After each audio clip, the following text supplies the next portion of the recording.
Aujourd'hui, je voudrais vous parler de la ménopause.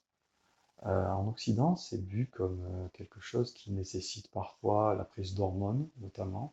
En médecine chinoise, en fait, c'est quelque chose qu'on voit comme totalement naturel et qui peut être vécu sans problème particulier.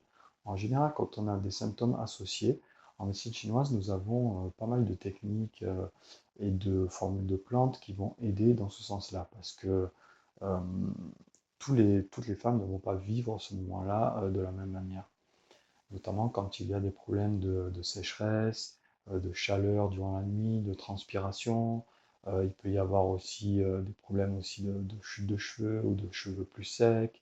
Euh, Notamment pour nous, ça va souvent s'associer avec ce qu'on appelle un vide de yin des reins notamment, mais parfois des vides de yin du foie qui vont s'accompagner.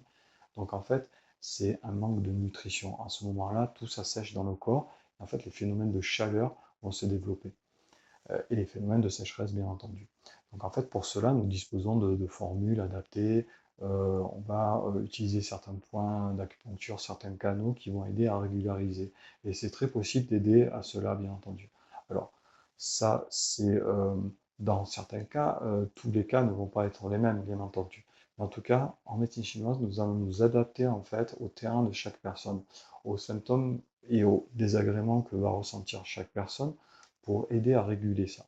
Donc bien entendu, toujours consulter un médecin au préalable, un médecin occidental, mais en médecine chinoise, nous pouvons avoir, on va dire, une aide supplémentaire, un accompagnement qui peut aider à vraiment résoudre certaines situations et de façon à ce que la personne n'ait plus de désagréments comme cela.